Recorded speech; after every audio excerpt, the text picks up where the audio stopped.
Rais John Pombe Magufuli ambaye ni amiri jeshi mkuu amewatunukia kamisheni na kuwa maofisa wa ngazi ya luteni usu katika jeshi la wananchi wa Tanzania waliokuwa maofisa wanafunzi 194 katika chuo cha uongozi wa kijeshi cha Monduli mkoani Arusha. Tupate taarifa zaidi kutoka kwake Fredi Mwanjala.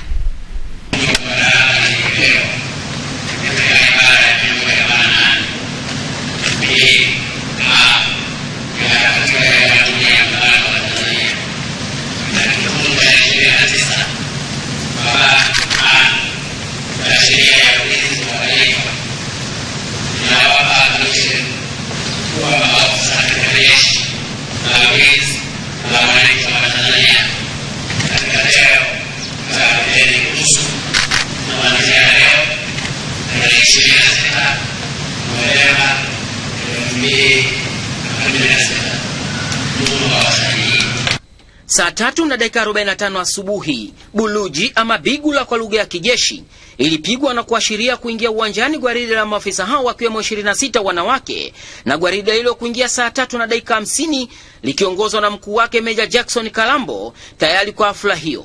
Saa 4:35 amiri jeshi mkuu Rais Dr. John Pombe Magufuli aliingia uwanjani na kupokea salamu ya rais kabla ya kukagua gwaride saa 4:40 akiongozana na mkuu wa chuo cha maofisa wa Monduli Meja Jenerali Paul Masao.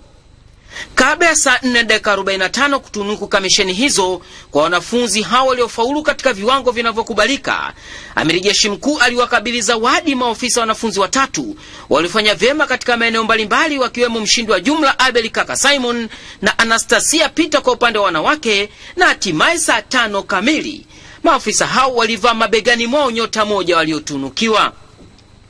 Katika hatua nyingine, mkuu wa chuo cha maofisa Monduli Meja Jenerali Paul Masao alitoa taarifa fupi ya mafunzo yaliyomalizika na yanaendelea chuoni hapo.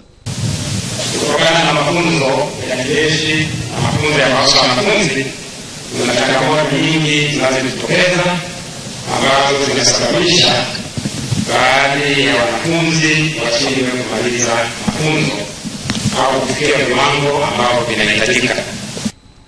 Hafla hiyo ilipambwa na maonesho kutoka kikundi maalum cha kwata na bendi ya brass ya jeshi hilo, ambapo kikosi cha kwata maalum ya kimya kimya kilikonga nyoyo za waliohudhuria hafla hiyo wakiongozwa na amiri jeshi mkuu Rais Dr. John Pombe Magufuli baada ya kuonesha kukunwa na umahiri wa kikundi hicho.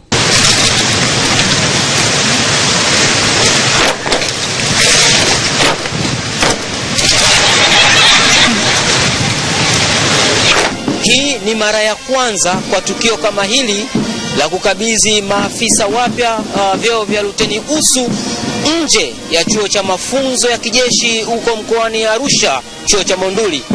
Lakini hii ni mara ya kwanza kwa tukio hili kufanyika Ikulu jijini Dar es Salaam. Lakini kwa amiri jeshi mkuu, hii ni mara ya pili kutunuku vyeo hivi. Mara ya kwanza ilikuwa ni Januari mwaka huu, chuo cha mafunzo ya kijeshi huko Monduli. Nikiripoti kutoka Ikulu Magogoni, Dar es Salaam, Fredi Mwanjala wa Channel 10.